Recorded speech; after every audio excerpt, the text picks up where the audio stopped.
It started out a number of years ago with the sort of quaint idea of having to introduce the concept that there actually was a digital consumer. There was a market in acquiring and distributing entertainment online through non-traditional ways. And over the years, I think we certainly have been able to drop the adjective digital from consumer. I don't think anybody anywhere needs convincing that there is a marketplace that extends beyond some of the 20th century channels that we grew accustomed to. And I think all of this has spawned a vastly different consumer behavior. The one thing, though, that I don't think has changed, and if it has changed at all, it's probably changed for the better, which is the idea that there is a constant demand and desire for entertainment, quality entertainment at that, and what really at this point seems to be an ever-growing appetite for entertainment. Not only here in the United States, but around the world. So while individual lines of business may be more challenged than they had been years ago, things are not as cut and dry. Certainly the old verticals and silos don't exist in quite the same way that they did. But the overall marketplace for entertainment and the opportunities to create, distribute, and consume entertainment continues to grow. And that's about all that I really want to say to set up the panel, because we have far better experts than I to take us through this conversation. The title of the panel is Hollywood and the TV Network Experience, from Binge Watching to the Streaming Generation. And that may be a good beginning, but I have a feeling that as we go through the topic today, we're going to expand beyond that and really get into what's going on out there in terms of the form, the function, the way we figure it all out. So, joining us today on the panel, we have from IBM, Jeffrey Thompson, who's a media and entertainment executive, comes out of major studio experience, places like Disney and Condé Nast, and is now at IBM doing some tremendous work, especially as you get into artificial intelligence and big data. And I'll let each of the panelists kind of introduce themselves a little bit as we go down the panel, to acquaint you a little bit more specifically with the work they are doing. Sitting next to Jeff is Jim Amos. We actually shared a Culver City address for several years. He was 3 decades, which is longer than I was at I don't like admitting that, but yes. But really getting really deep into motion picture distribution around the world, and tremendous insight into the audience for entertainment around the world. And then filling in for Charles is actually another executive at Ovation, Will Marks, who has a distinguished film and television executive with a successful track record, leading strong teams in business development and production and distribution. and he's currently Vice President of Business Development and Digital at Ovation Television. So why don't we start with Will and kind of work our way back, but if you'd kind of like to take a couple of minutes and talk about what you're doing at Ovation. And so first, Ovation is. I'm sorry for any Charles groupies that were expecting to see the illustrious Mr. Seegers this morning, and I'm a very pale fill-in for him, but I'll do the best I can. So I work for Charles. I head up biz dev and digital over at Ovation. Prior to that, I worked at Intel Media, which got acquired by Verizon a couple of years ago, and for about 15 years before that, I was Disney and Comcast, and also on the production side. So always sort of been at that intersection of technology and media production, media distribution. It's what was my first job when I came out to LA 15 years ago for Disney. I was heading up biz dev for the at the time was called the Walt Disney Internet Group, or Go.com actually, and then that got rolled back into Disney, and I had a similar set of roles over at NBCU or Comcast rather when NBCU came in and did that merger. So always been on that side of the business, and spent a couple years in the wilderness up at Intel as their kind of pretty much their lone LA employee on the Intel Media platform when that got started. And then went to Ovation about a little bit over a year ago, and it's been a great run so far. So for us, we're one of the handful of independent cable nets in the United States. We're distributed about 55 million homes, and really working. My focus kind of day to day is all of our M&A work, all of our biz dev work, and then looking at our distribution on social media, digital media, all the new platforms. Good morning, everybody. My name is Jim Amos, and I come from the studio side of things. I have been working for a movie studio, namely Sony Pictures and then STX Entertainment, ever since I got out of college. It's something that I've always wanted to do. My family has been in the business, was in the business. My dad was a theater owner. My mom worked at Columbia Pictures a long time ago. And I just always thought that I was going to be in this end of things. And fortunately, I spent 28 years with a terrific company, Sony Pictures, and then left at the last 4 years as president of distribution, worked my way up through the branch system back when they had branches at a lot of the studios, which was a long time ago. And then left Sony in 2013 and did 6 months at Fathom Events, which, if you don't know Fathom Events, it's a alternative content event cinema organization. They have one-night only showings of the Met Opera, a lot of things from BBC.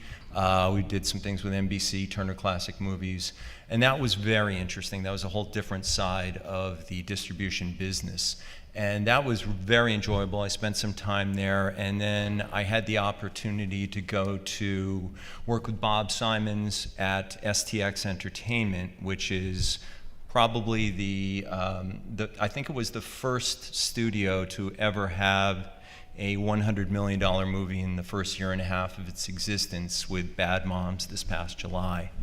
It was a wonderful experience. It was a great company, and I learned a lot there as head of sales.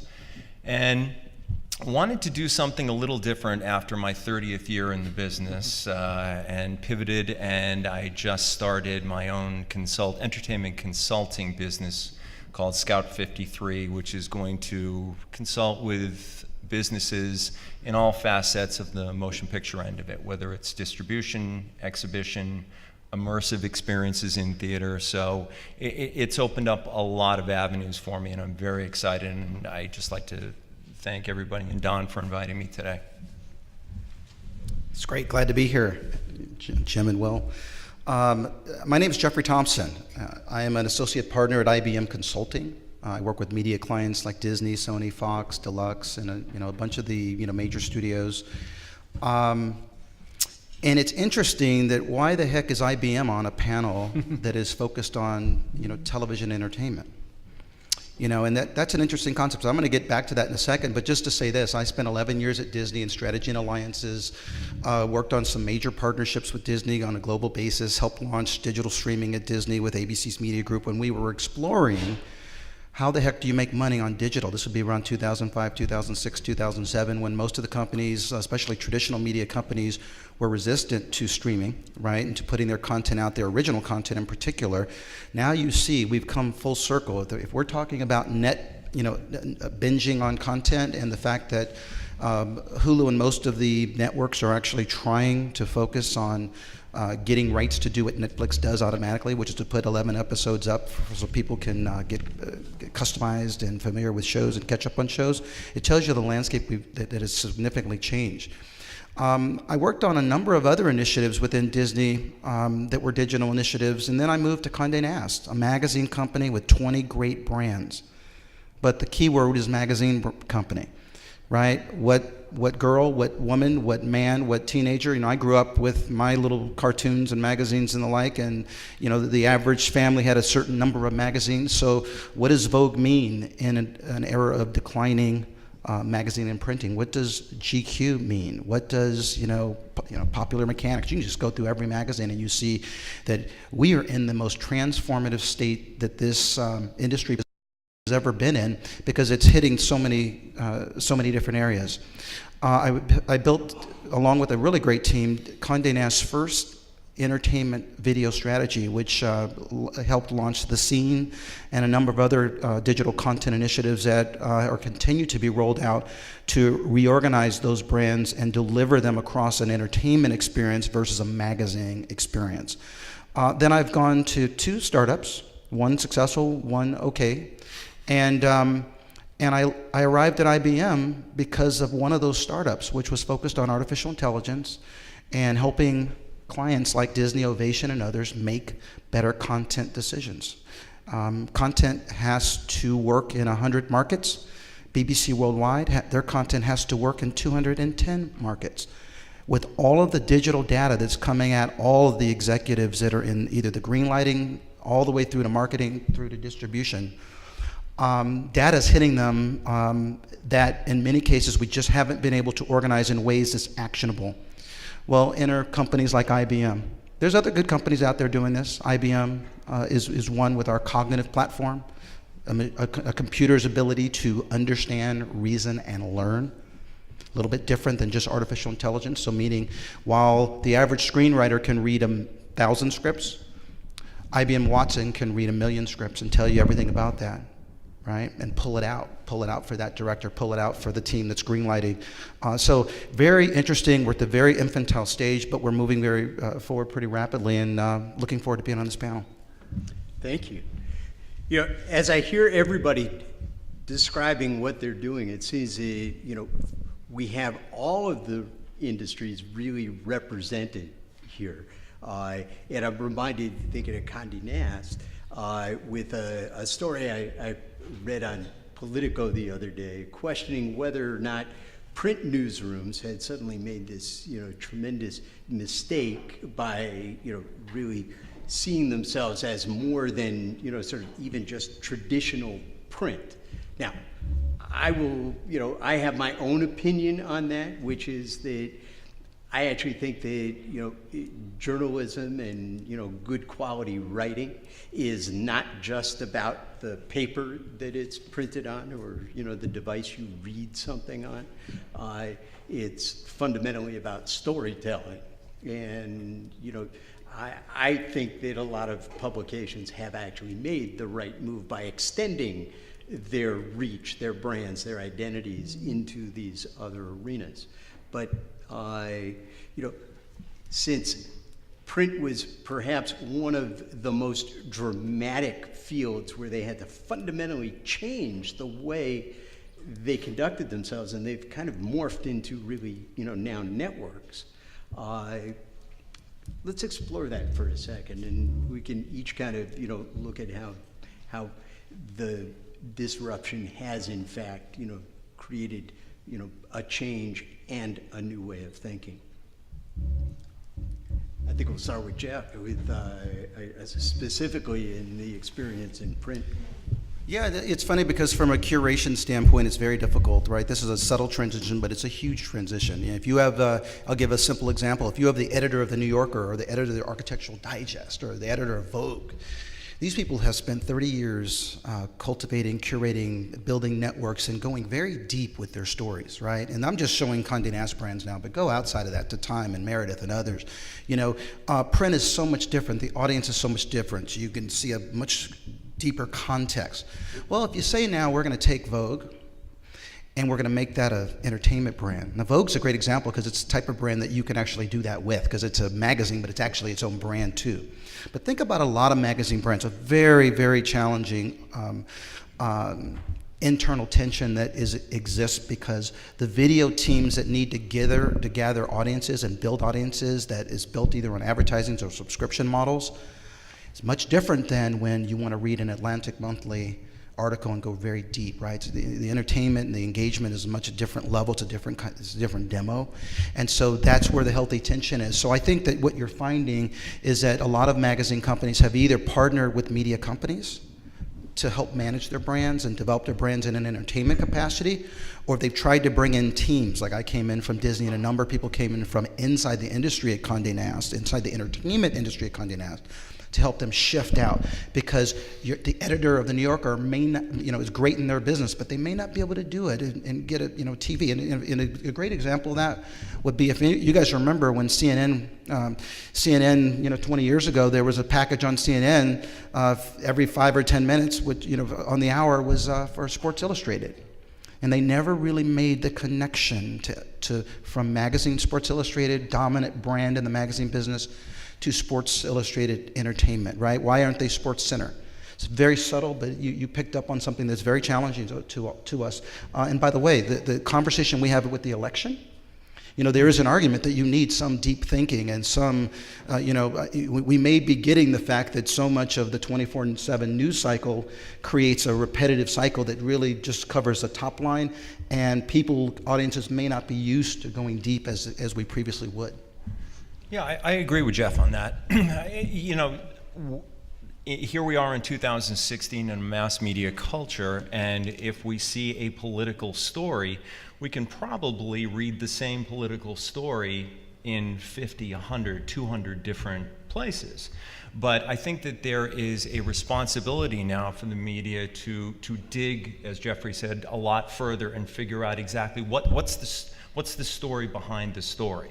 What is CNN going to bring to what happened today? Why is it different from Fox News? Why is it different from Washington Post? There is a responsibility to just not report news, but get into why that's important for the CNN viewer, for the Washington Post reader. And I think that's really the key because, back 20, 30 years ago, we picked up the LA Times and the New York Times and we got our news from that, or we turned on CNN and there weren't that many outlets, and we certainly couldn't go on the internet and find the same story in different fashions 50 to 100 times. So I think now there has to be a slant, there has to be a reason for somebody to go on a Huffington Post and read their take on what happened today. And I think that's actually quite beneficial to consumers of media, and that is because there is a responsibility for each outlet to find something different than what they're just reading on CNN or Reuters or Fox or whatever. It's an interesting point. I was listening to a piece actually on my way here this morning.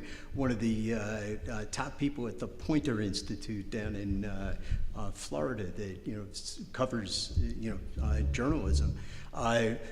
Was pointing out that the average voter in America probably gives less scrutiny to elected officials than they do in making a decision on, what refrigerator or car to buy.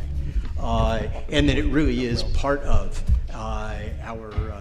our responsibility, as you're saying, to dig down deeper.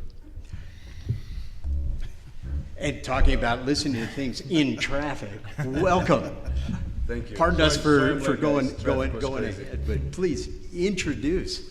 Well, my name is Mauricio Mota. I'm co-president and executive producer of Wise Entertainment. I'm one of the people behind the Hulu show Islos High. It's a Hulu's longest drama right now, longest running drama, and it's a pleasure to be here. Thank you, guys. I love, but the first time I heard about East Los High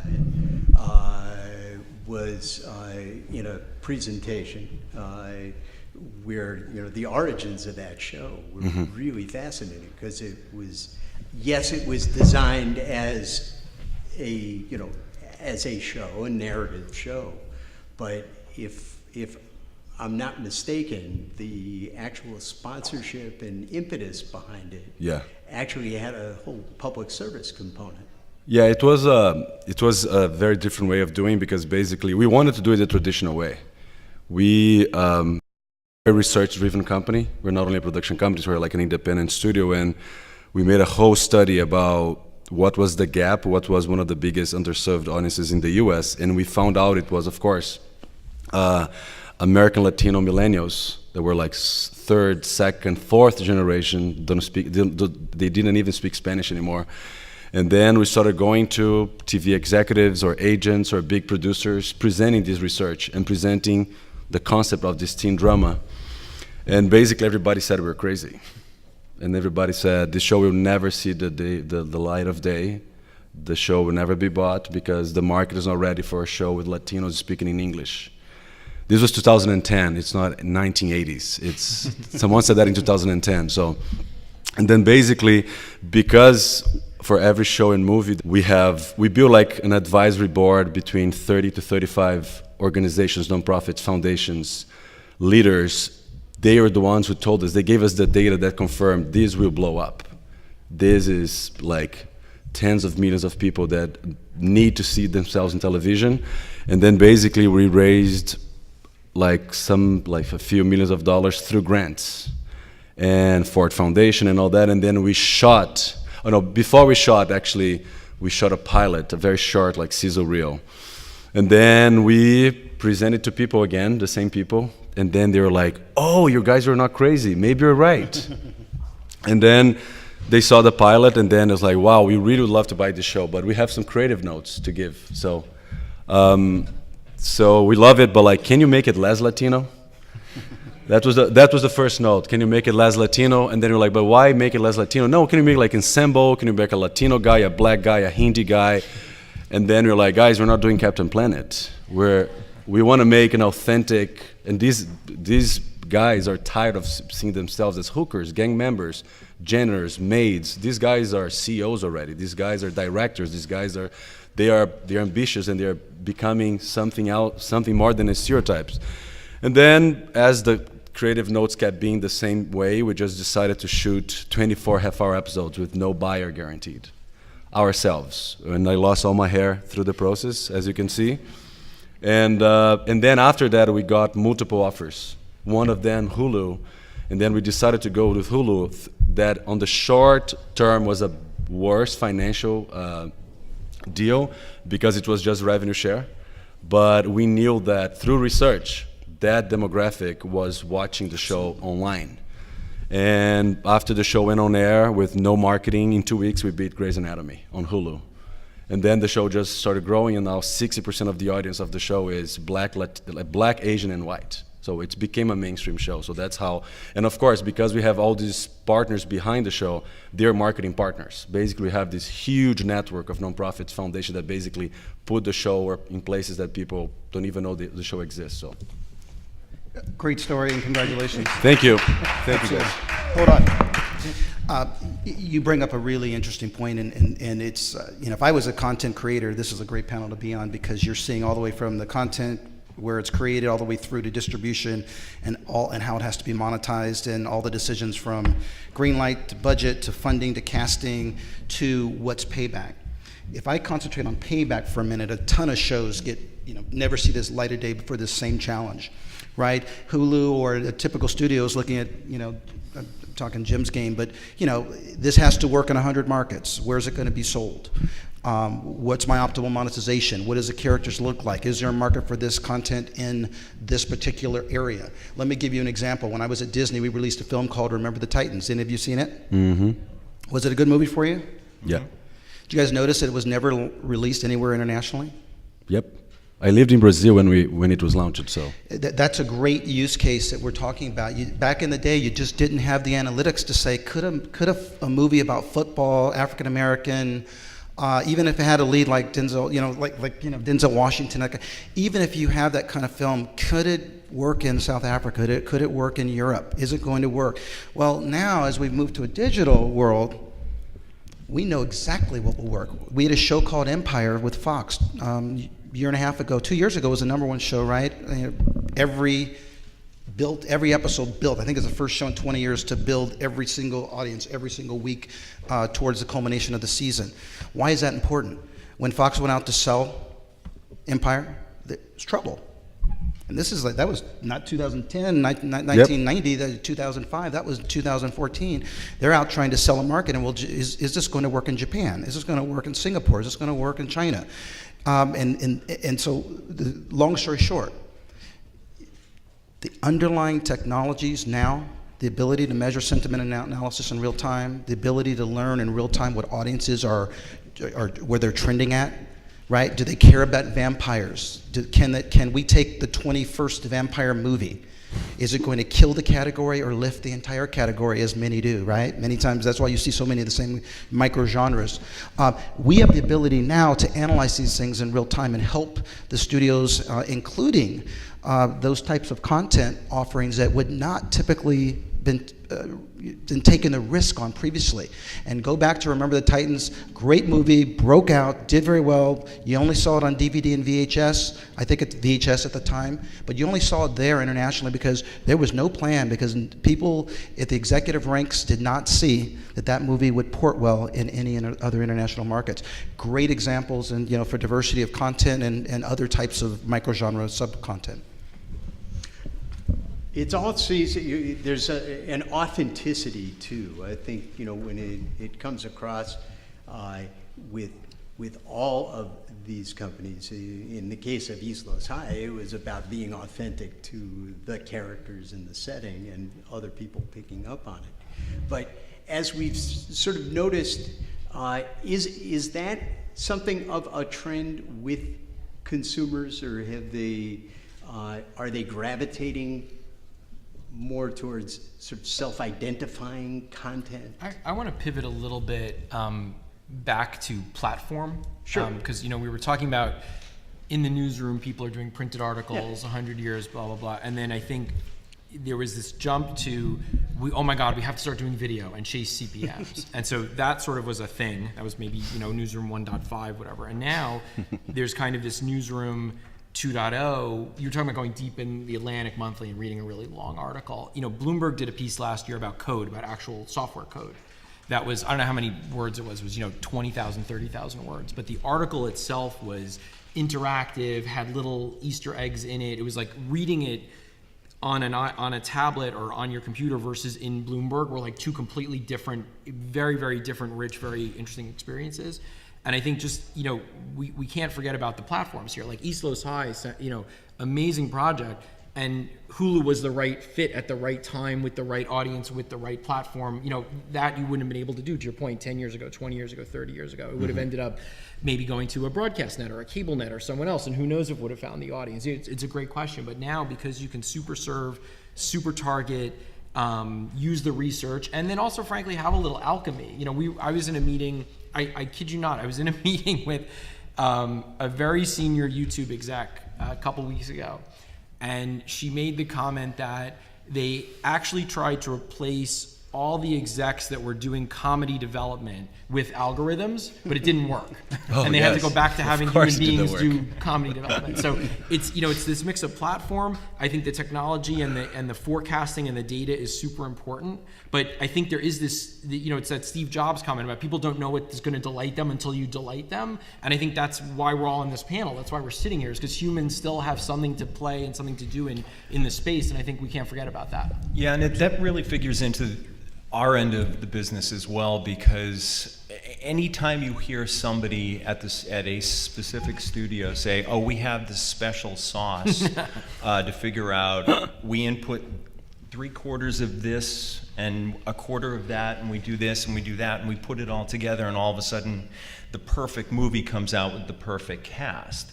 Well, we've been doing motion pictures for over 100 years, and still nobody's been able to do it by data, by algorithm, by anything. You can have as much data as you'd like, but you still have to have the experienced people to say, I know that 1 and 1 and 1 adds up to 3 on this, but it actually doesn't, and here's the reasons why. So, that kind of information, by the way, is amazing, is so beneficial to us, but it doesn't replace the people sitting in these offices who have been through this and get paid to make decisions on what gets greenlit, what release date is good for a film, what night a specific show should be on a network.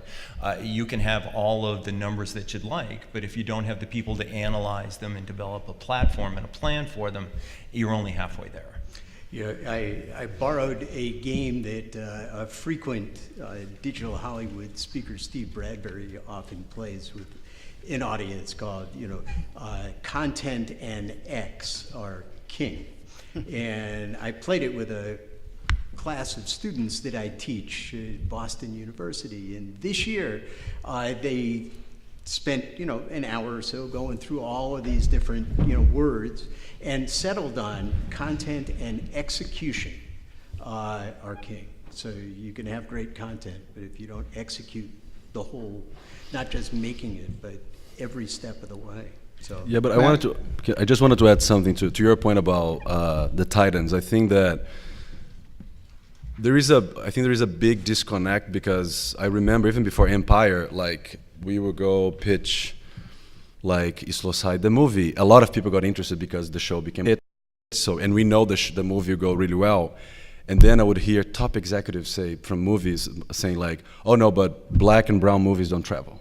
And then I was like, where is the data? I just want to see the data. If you present me a whole ROI showing, but there is like these urban legends, because black and brown people actually exist outside the US. In many places they are majority. So how do you guys see that? Because I keep listening, and then like right along you have like Straight Off Compton. When you make it good and you put it out there, people eat it. Like in Brazil, the country stopped to watch Straight Off Compton. And it's not even because of hip hop and all that, but like it was an authentic story about that point of view. So I also feel that and of course I think like I do one diversity panel a month at least, and I just feel that we keep doing the panels and the discussions, but I still feel that the money is not going to empowering the writers and the producers to tell those stories. So I just wanted to hear everybody's opinion about like these myths about like black movies or brown movies or shows that don't travel. Islosai is kicking butt on MIP this whole week because the show is going really well. I think needing data, because I want to blend this, because I happen to think there's stages of right? We're all some level of right? For any type of niche content, I think data actually is absolutely helpful, and it's all out there now, right? You can tell what they're liking, what they're sharing, what they're commenting on. You can contrast that in every market of the world. You can take a look at, you have the ability to have a lot of data. And think about it. We've gone from the world of a television show was released in broadcast where you needed a Nielsen to measure it. Well, now you look at what Netflix does, right? Mm-hmm. They release it, they stream it. They won't even tell their partners what the results are, but they know exactly who's streaming it, exactly who's binge watching, and everything. You start triangulating data, and you start seeing like, wow, we could this market here, horror is going to be hot the next 6 months, the next 2 years, whatever. What I'm getting at is, I happen to think data adds to a level of transparency that will allow content to become, especially underserved content, or even overserved content. Like I said, when is the 21st vampire movie? Remember Platoon? Anybody that's been in the Platoon killed the entire category for Vietnam movies. So every movie after that, this Vietnam movie for a few years, kind of failed because Platoon just took the life out of. Could you have found that? That was 20 years ago, right? 1985. I hate to say 30 years, but you get the point. But think about this. Now you're going into these cycles, and you have so much more data than, I agree, a human You do need the experience, but the insights are there. And I think it's about looking at the insights, right? It's not just about our gut as it used to be. That's not going to work. When I was at Disney, I remember when I was a youngster at Disney, one of the lead guys at the studio, who I will never divulge his name, told me personally, like, look, that's exactly what he told you. And I don't want to get in this niche, but he told me exactly that. That movie is not going to travel. And I think the movie was The Preacher's Wife. And that was before Remember the Titans. And we had the same mentality for Remember the Titans. And guess what? That movie could have traveled, and we could have made a lot more money potentially, but we don't know. Empire, by the way, last point. Trouble selling, African-American cast, hip-hop. Can this work internationally, even though it's blowing up in the U.S.? The answer ended up being absolutely. It was high demand, one of the highest demanded shows like Game of Thrones when we started analyzing that property. It's done quite well internationally. Well, I'll just touch on one other thing, and it's about what you guys are both talking about, and that is it may be possible to show those numbers, it may be possible to show that data, but what was behind those numbers? Because if you're looking at a set of numbers and just say, well, that show, that movie, that show would not translate because here's a comparison film, here's a comparison show that didn't work. Well, what was the ad spend? What was the publicity campaign? Did anybody go to Toronto to attend a press function?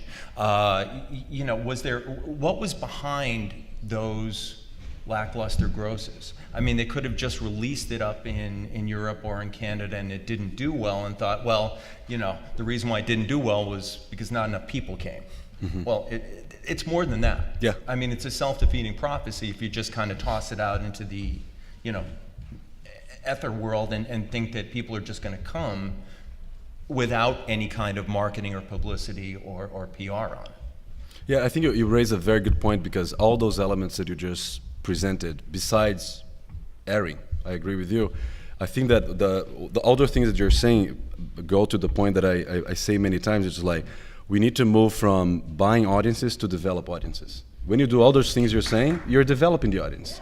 We need to educate the audience about, guys, this movie exists, this genre exists, there is like black horror movies, black timepieces, and we don't take the time as a studios. That's why we are an independent studio. We only develop content for women, by women, and underserved audiences because the growth is there. Why am I going to do a $30 million white rom-com? There are like 10 every year. We need to start doing like brown, Asian, black rom-coms because people want to see those movies because we know now, for example, like regarding East Los High, we know that we should have 4 more East Los Highs on air. We know because we're talking to our audience every day. We have control over the direct because it's streaming. We talk to our audience every day, and they're like, we need East Los High, West Los High, South Los High. But the point is, the market is the market. How many meetings I had where people are like, we love this show, but we already have our black show.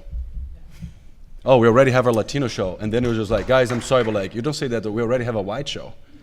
So that's the dynamic that I keep seeing about like. Well, but you're not wrong about anything you're saying. It's just you're covering a lot of different pots, right? So, again, I'm at a basic cable network, so I have X number of things I can possibly look at in a day, and so I have to say which are shows that make a good lead-in from something I already have, the movies I'm running that night. I would love to develop 4 shows with you. I wouldn't be the right place to distribute 4 shows for you. You know what I mean? Like I have to figure out what I can do to keep my ratings at a certain level, my ad sales at a certain level, and so if I could do 1 show with you, that's a home run. I'm like, oh my god, I did 1 show. I can't do the 3 other. I agree with you. What I'm trying to say is that you should be hiring also my competitors to do. I don't want you to get 4 shows from me. I'm just saying that there is demand in the market for 4 more teen dramas with blended casts. That's true, but they can't all maybe go on my air because I only have.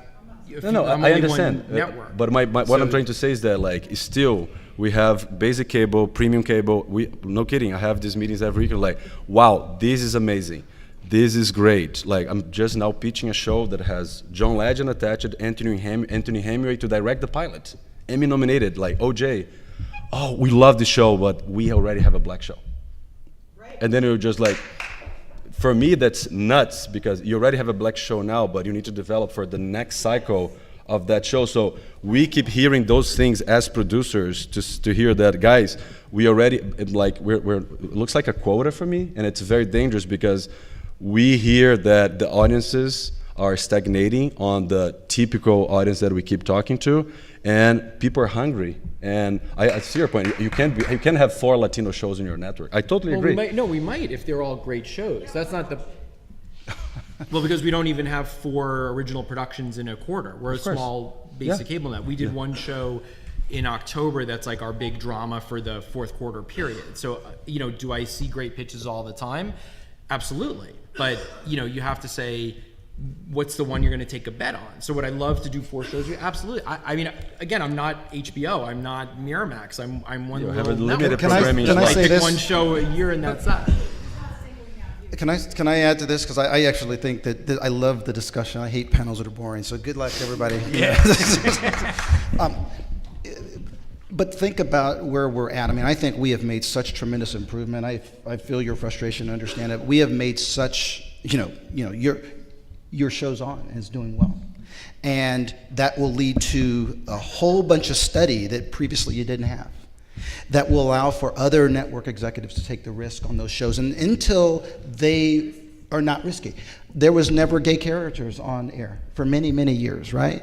And then one broke, and then wow, the world's not going to cave, and then boom, boom, boom, boom. My point is that I hate to go back to data, the team, all of that matters. The other piece that I'm going to say, and Jim, this just backs up to you, is that you remember a film is greenlight. Everyone's excited for the film to be greenlight, or a show, but remember that creative has spent years in many cases writing a pilot, regardless of what the genre is. They've been writing this pilot for 10 years. It is a beautiful pilot. They've been pitching it for 2 years. It's finally perfect. It gets picked up. Now they got to write 20 episodes in 3 months, and that is, anyone knows, I am telling the absolute truth. It is a functional challenge of our business, because you're excited to get it, but when you get it, boy, you got to be able to deliver. Now all of a sudden you got 10 writers instead of you in your car writing with a partner, free. So my point is, I think that what happens is the whole value chain will begin to shift. Right? It's what's the green light budget. What characters? What's the cast of characters? So starting to look at the data in really real-time ways gives you insights to say, well, should the marketing budget be increased or decreased? Because you still got to make money on these things. But we're not just arguing with each other. You at least have a frame of reference. Besides, we just haven't done it before. No, you're right. Yeah, but I wanted to say something. I'm sorry. Please, go ahead. You bring up data and numbers, but you haven't told me, the person who's pitching, how many have failed in your whole lineup throughout time, okay? And I get that you're nurturing or supporting what Mr. Moda was saying, is that, you should be like universities, making sure that it's a little bit broadened in its spectrum that includes everyone, and especially women who make up 52% of the audience, which we are already having this quote dirt report, when it's been that way since the beginning, even though many films, many television, many HBO cable things failed, and then you still put in something else.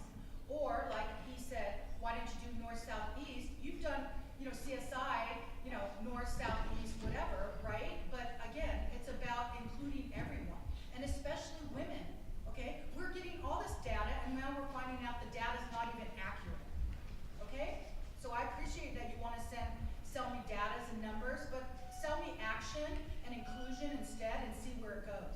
Those are risk takers. This is the risk-taking business.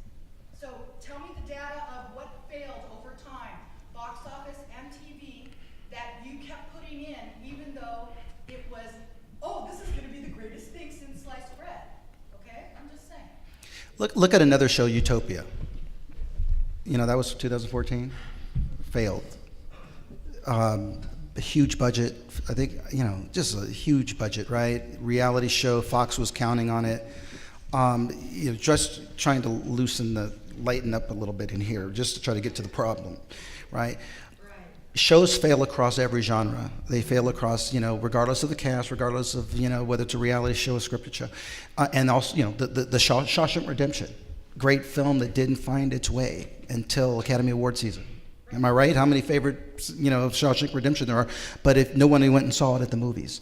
So the question becomes why and how, and I think that my argument is, instead of just going back and forth, the way that you do it is you just try to get some transparency, because if NBC doesn't care about it, somebody else does.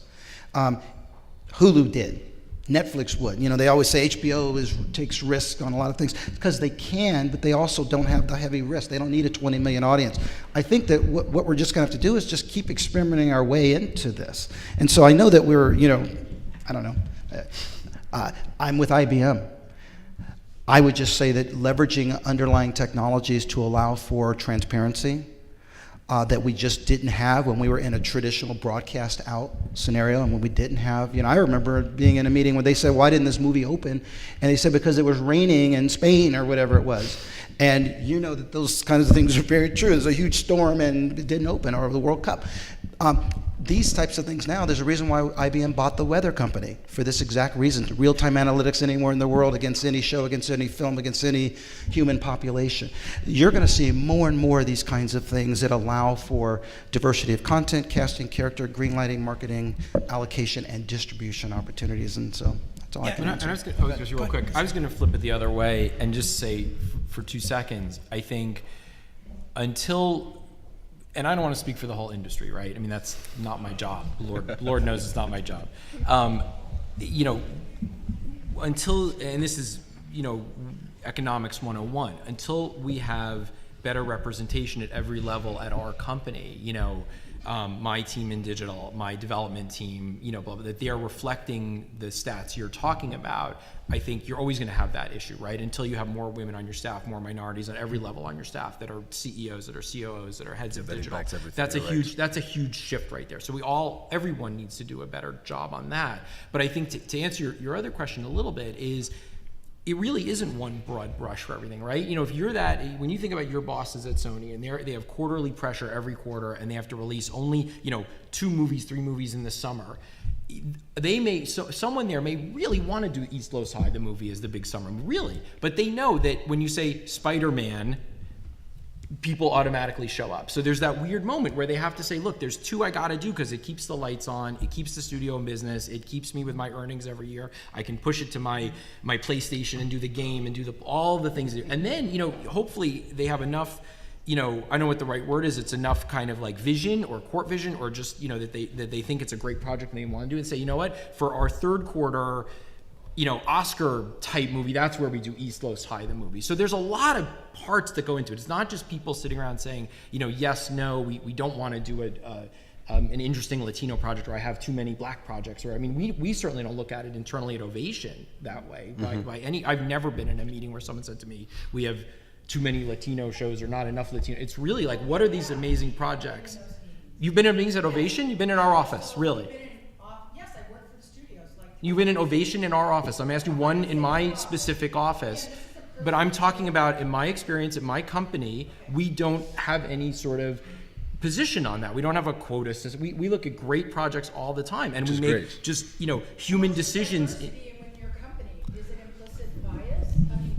Yeah, I just wanted to jump in. We call our team, and as a white guy sitting up here, it's going to sound silly, but we call our team Day One Diverse, because again, I don't want to get into people and positions and roles or whatever, but we are a remarkably cool, diverse, emergent, little basic cable network. I've never been in an office of a basic cable network that sort of reflects the faces that I see at my department. So we're happy about that. But does that solve the problem? No, absolutely. Again, I can only do 1-2 shows a year that are original productions. And so you're going to get amazing projects from all sorts of people. And sometimes they come in because a show comes in and it already has, going back to Jeff's point, it has international distribution baked in. So someone says, hey, I'm offloading half the budget. I've already done a foreign sale. So can I say, look, if I have, and I'm making up numbers, if East Los High might be $1 million an episode, and this foreign thing that's already in 50 countries is going to come in at $250 an episode, it's a tricky decision. So it's not just about the faces, the colors, being women directors, all these great things we want to do. Sometimes it's just penciling in, can I do 2 series this year, or can I only do 1? And that's a tough call. And then I go to my head of ad sales and she says, hey, I got to keep the CPM. I got to get this certain rate. Wow, you're already in 50 countries on this. Then We you have to already go have the broader. ratings Yeah. data. And then we might say, you know what, we have to look at this for next fall or for next spring or whatever. So it's hard to draw with such a broad brush. I don't mean to be sort of putting off the question, but there are so many pieces that go into it. And the best we can do is to try to your point, not have the implicit bias, hire across the spectrum of faces, hire women to write, produce, direct, and all the food chain. And we try to walk that talk. We really do. Jeff, you want to say something? Yeah, you're going to say point something. out a quick obvious note here, and that is when you look at things on the movie end and in the television end here in 2016, and you compare it to what it was in the early 90s. In the early 90s, you had 6 major studios, and you might have had a stray Miramax or somebody hanging around, and a couple of very small mini studios, and I'll use that term nicely. Now you have 6 majors, you probably have another half dozen mini majors, and you have a lot of smaller distribution companies that put out films last year like Room. Room was not a movie that would have been made 20 years ago. Ex Machina, Snowpiercer. This year, probably Hidden Figures. Fences might not have been made.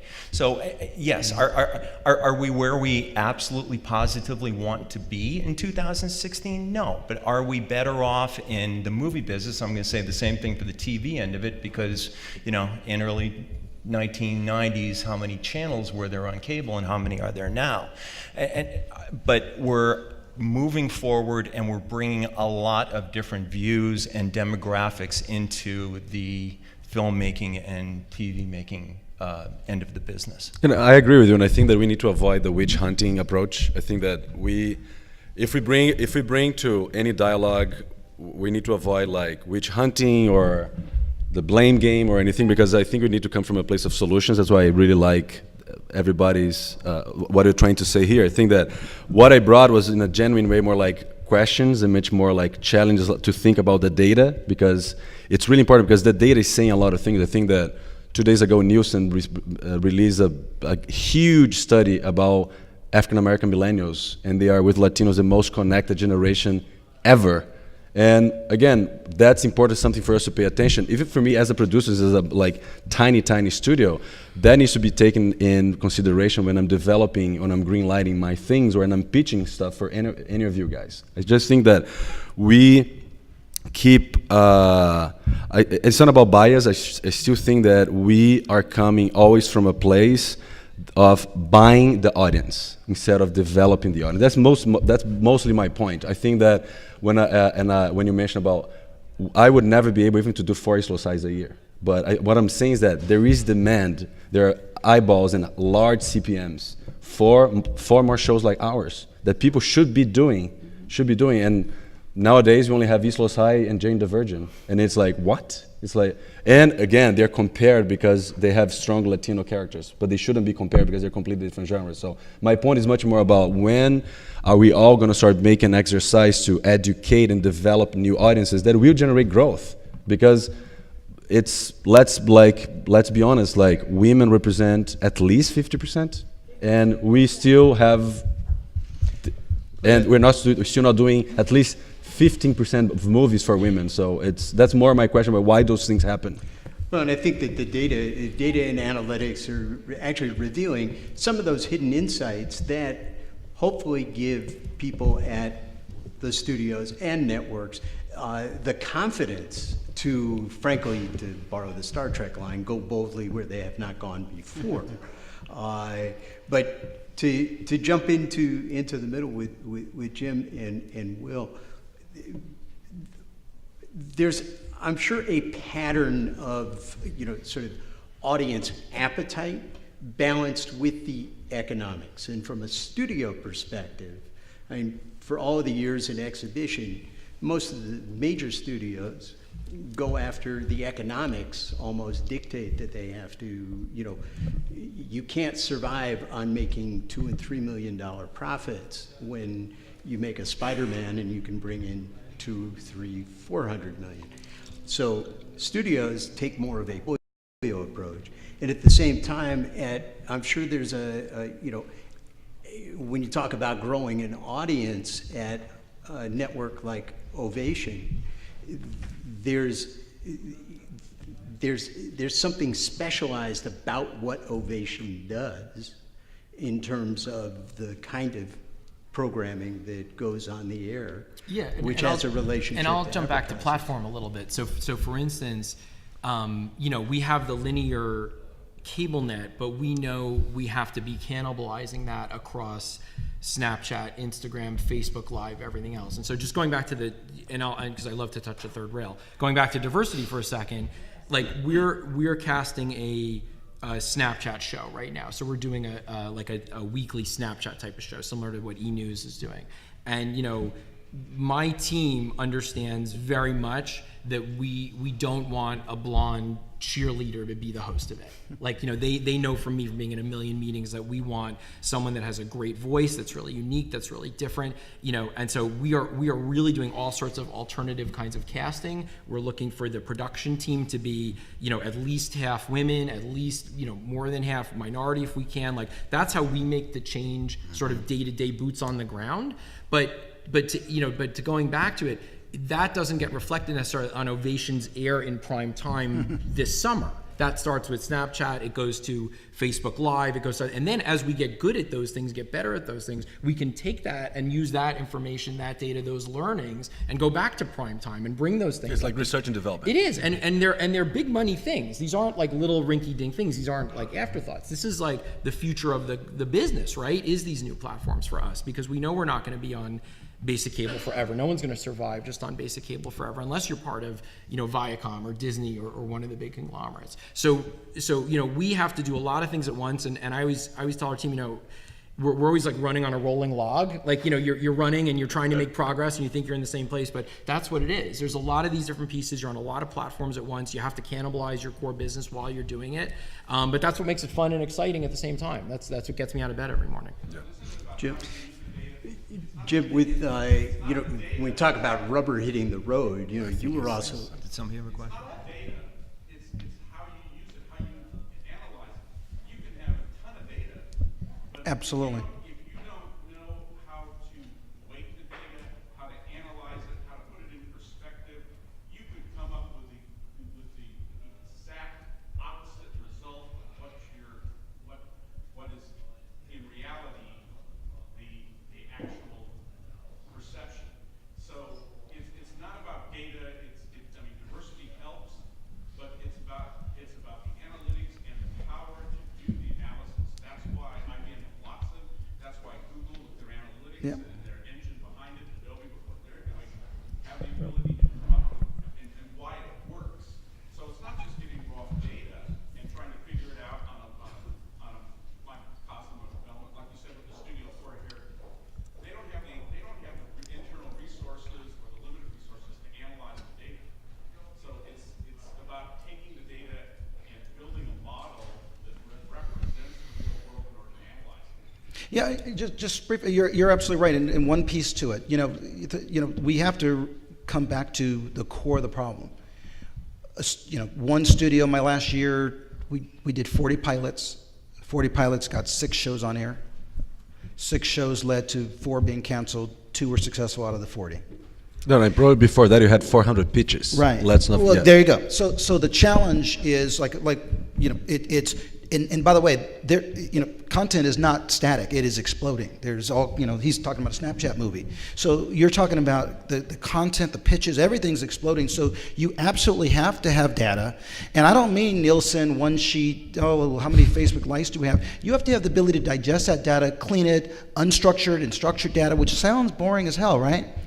But there's a reason why Amazon, Microsoft, IBM, Google, and a couple others are spending so much time at the studios, because this is the name of the game.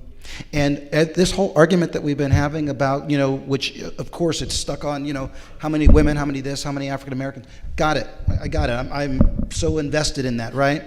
But so much is resolved by just realizing that we are at that one, we've made progress, and 2, we are at a precipice where we finally can clean this up. I never use the word big data anymore, and I never use it because big data was nothing, because no one could. By the time you figure out the hell you have, you're in season 3 or not. The fact is, real-time analytics is where everyone is. We're trying to get. At IBM, Watson, okay, my selfish commercial. We've been advertising this past year that we designed a gown for the Academy Awards. Well, how might a computer design a gown with the designer for the Academy Awards, right? The whole goal is to create questions. What kind of insights? What kind of personalization? What's working in the marketplace? What's the target market? All of that stuff is out there. All you got to do is pull it in, clean it, and make sure that people like Jim and other executives will have the ability to make the decisions faster, quicker, with rationale to support it so they don't get fired.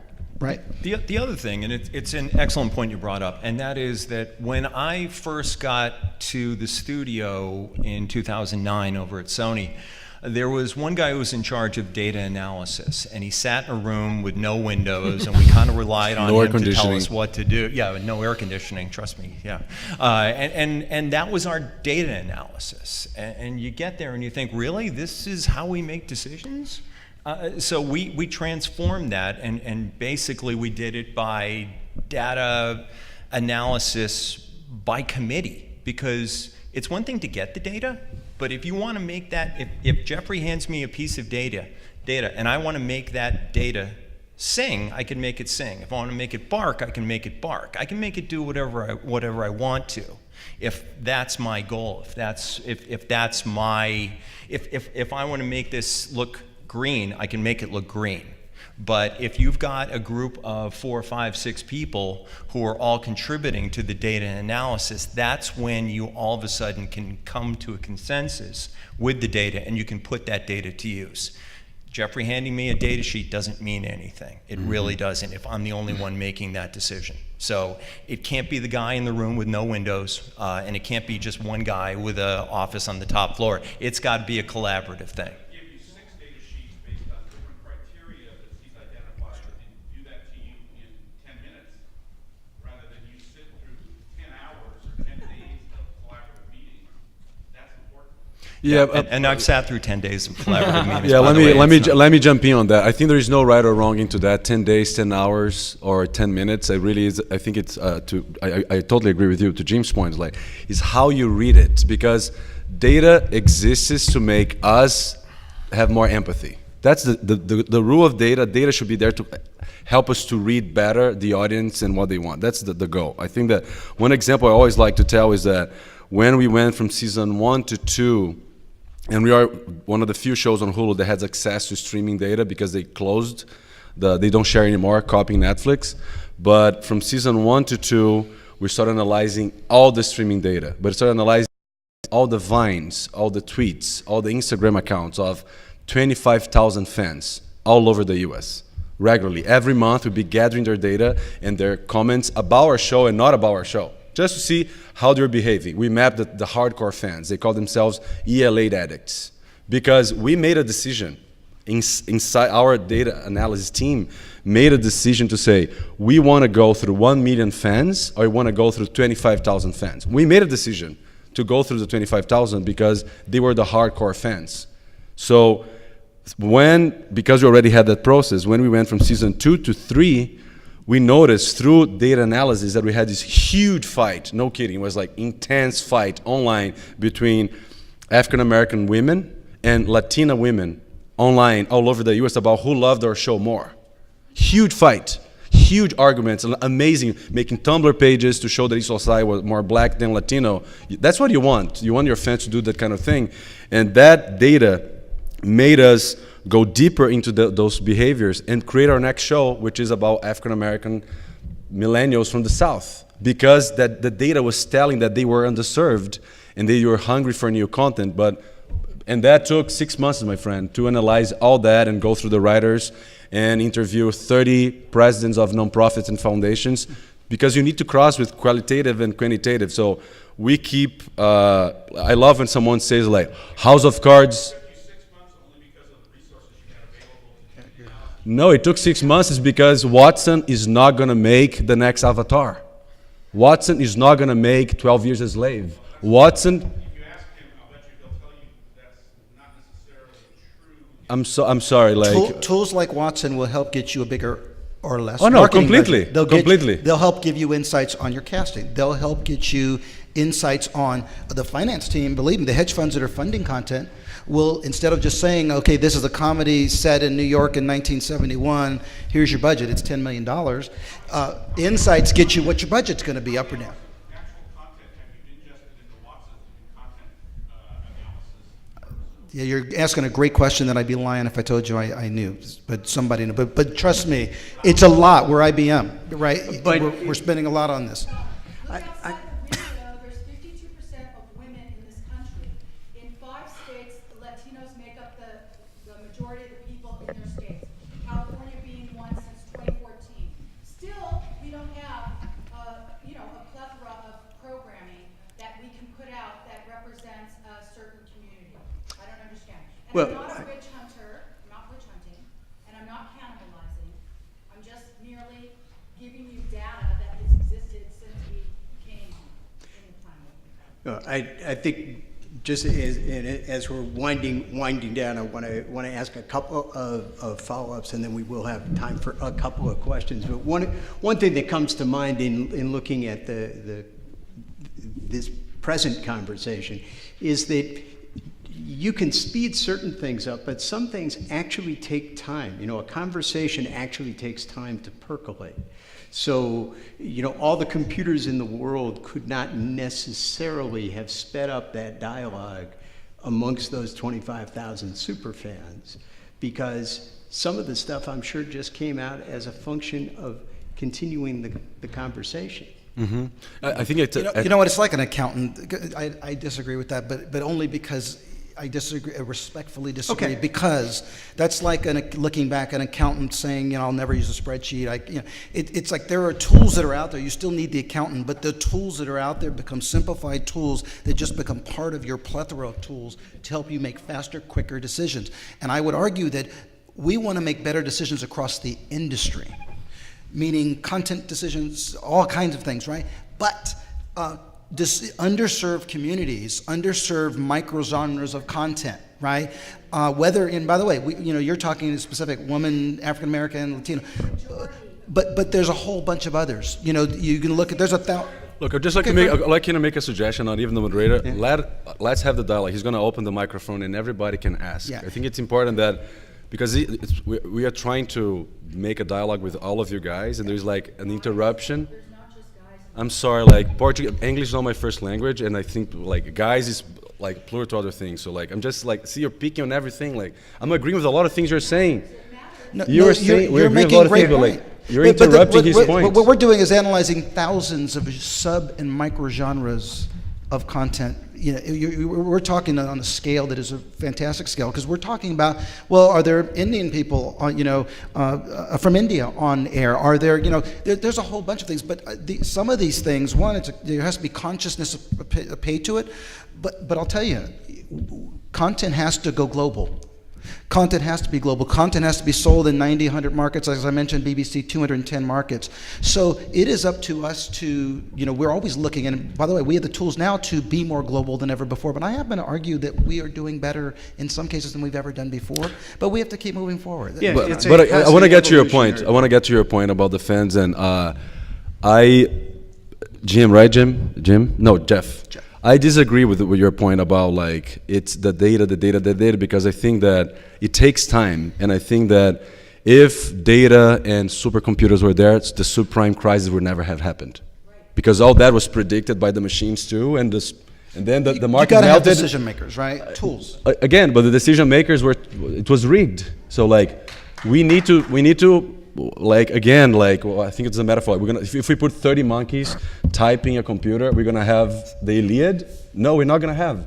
Data is when someone comes to me and say House of Cards was decided on data. I'm sorry. Everybody, Bloomberg wrote an article saying that House of Cards was made, the decisions were made regarding big data. We have David Fincher. Just go through his box office. Kevin Spacey goes through his box office. House of Cards is a big award-winning format from BBC. Those are all human decisions based on repertoire, based on risk, and they launched House of Cards on the epicenter of a political crisis in the U.S. Of course, the show is going to go well. So I just think we need to House of Cards has messed up our elections. Thank God, but I think that my point is that we need to understand that life is gray, and I think that to Jim's point, I think 20 minutes ago, we need to have the people making the decision, analyzing the data, to have a richer repertoire, and at the same time listen to other people. I love that you said it has to be sometimes by committee, because sometimes someone can be a man, a woman, transgender, white, gray, green, it doesn't matter, but you're going to have different perspectives through that data. And to your point, like, we needed 6 months is because if you tell me you're going to write a good script for TV in a week, I don't think even Vince Gilligan can do that. Like, Breaking Bad was passed by six channels, I think, before you guys. Sony bought it because everybody said the show was not going to work. So, like, data has a limit to, and that's why I love your question, because, like, we keep saying that data will tell us what's the zeitgeist. The street will tell us what the zeitgeist. And data is one of the ways of reading the street. So. And that's really what this is. This is about listening to the consumer. And Jim, certainly you were out there. You were out there trying to pitch movies and sell them around the world. And I'm sure we're getting valid feedback and data and insight from local people talking in their communities. Yeah, we do, and we always try to talk. When I was at Sony and at STX, we would always talk to the individual theater owners, because they were the ones who saw who was coming into their theaters. And there were a lot of people who said to them, look, we need some, and this was about 10 years ago, we need more adult skewing films, and we need theaters that are enjoyable for an over 40 audience to go to. And that has transformed the movie theater business. And what we see now is we see a lot of these dine-in experiences. We see a lot of the bigger chairs. We see a lot of reserved seating. So in a lot of ways, we can pivot kind of quickly on what the individual consumer wants. Where I'm a little concerned is that I think that not only in movies but also in TV, we've done a wonderful job getting people like myself, my age group, back into the movies and watching television and finding great shows like these guys have put on. But I do worry that we have done it at the expense of one of the historically largest groups of reliable moviegoers, and that is a 12 to 24-year-old audience. And when we would speak with movie theater owners or buyers, they would always lament the fact that, you know, it's great. We see so many older people coming back in who come up to us and say, oh, this is a wonderful theater. You guys have put a lot of money into it. I'm coming here to see the Tom Hanks movie or the Robert Redford movie from last year that Broad Green did. But the problem is that I fear that we're going to lose that teen and early 20 audience, which has been a mainstay in our business. And my concern is, if you lose them, do you get them back?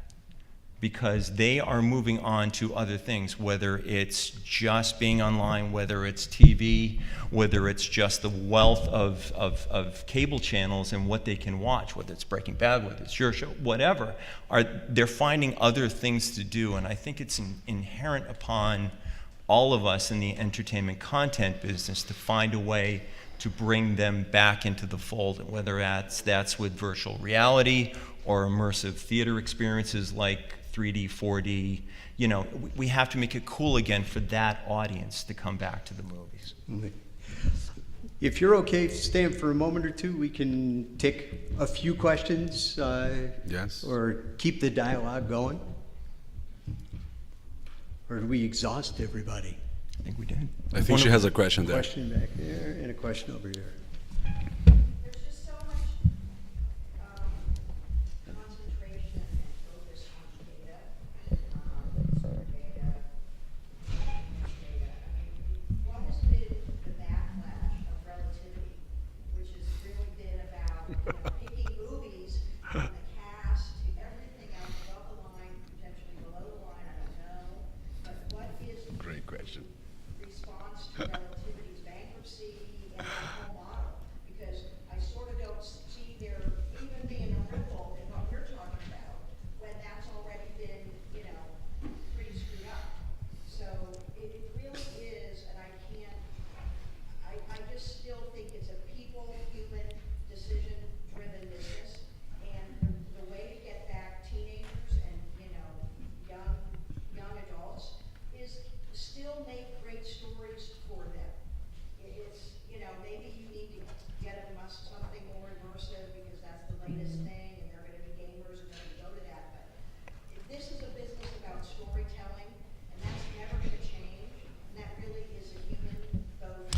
I would just say the front end of the business, I don't disagree with you. The front end of the business is about great storytelling. Everybody up here, including myself, would absolutely say that. It is about the story.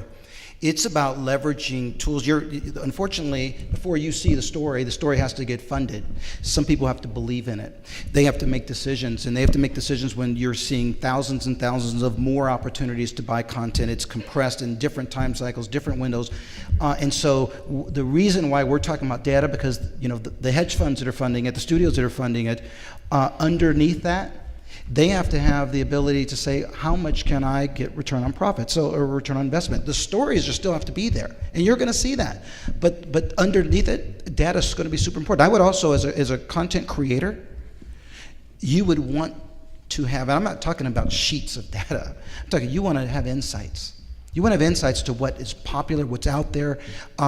Even if you want to go against those insights, you need to know them, and you need to know what's trending and what's not, since audiences are very fickle. So that's why we are talking so much about contextual data. I'll take the other end of it, and I'll talk about the storytelling part of it. And the head of Wanda was in town yesterday, and he was talking about his new production facility that they're building in China. And the very last thing he said to the assembled group of people is, don't ever forget that storytelling is most important. Now, let me, on an aside to that, talk about a certain genre, and that is a horror film genre. And I bring this up for a specific reason. There's such thing as what's called cinema score. And when movies come out, they poll people coming out of theaters in, I think, 7 or 8 different cities, and they give it a score, each film. So, it's funny, my wife and I were watching The Exorcist last week. It's one of the great scary films of all time. And then you look at what we are getting now in the horror film genre, and it is very rare to see a cinema score for a horror film that is above a C or a C+. And it's always gets the lowest scores of any genre. It's worse than romantic comedies, it's worse than dramas, it's worse than thrillers, Yeah, whatever. the average like 17 to 20. It's terrible. You're right. It's awful. Yeah. So it is about storytelling. It's about scaring people, and I'm only focusing on that one genre just because, like I said, you see even successful horror movies now, things that open to $30, $35 million, their cinema scores are C+. There's a disconnect there. That means that audience wants to be scared, but they're not sufficiently being scared because the storytelling isn't the way that it had been in the past. So I think that storytelling is the key on this. Yeah, I just wanted to. I'm so glad you brought relativity, because Moneyball to movies and TV shows don't exist, and I think that their bankruptcy proved that, and that's why now Ryan's having to buy tweets to spread his message. He's literally buying tweets. Yesterday I saw one, but he bought an advertisement on Twitter to announce that he's suing Netflix. So because Moneyball, because it's about the narrative and how you build it and how you find those stories. So. I've been an independent producer for 10 years, and before that I worked for IBM for 7 years in data analysis for a large part of that. I'm very excited that IBM's involved in this and is providing this data. I think it's fantastic. But at the end of the day, it has to be interpreted by somebody. And I think that's where diversity comes in is so important, because we have to ask the right questions and solve the right problems. And without having that diversity in there, we're not going to be focusing on problems that affect everybody. And I'd also like to say that people, for some reason, still seem more likely to take action based on one anecdotal story about like their mom or their mother-in-law's viewing habits than they are based on years of data points.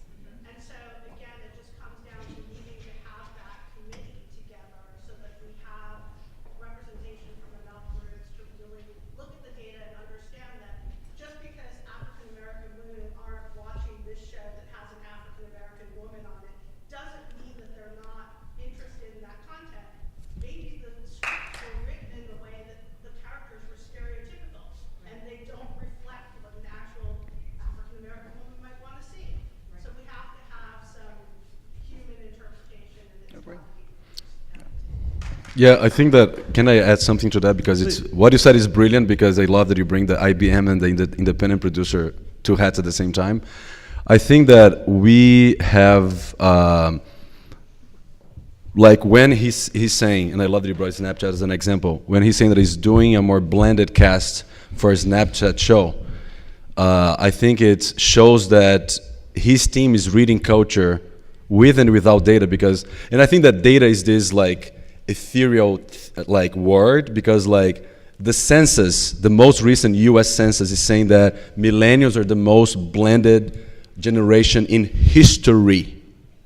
I don't need, for me, that's enough data to do 10 shows, because they're gonna be the next, like, guys who are gonna be paying mortgage, buying cars. So if you need to start doing things for them. If they're blended, race is a very broad concept for them, so they deal with race in a different way. So when he's doing a Snapchat show, he is building his network brand through that audience. So I think that it really is about like, how do you, what's the kind of data that you get to? Because if you don't interpret that the right way, you're just gonna be on a anxiety exercise, because the data will keep coming, but you need to implement that and test and see what works. If that doesn't work, he's gonna have to make a decision about maybe, wow, let's do a blended one and one with the blonde cheerleader and see how they work, because it is R&D, you know? Let me take your question, and then we are going to wrap it up, and we can kind of continue.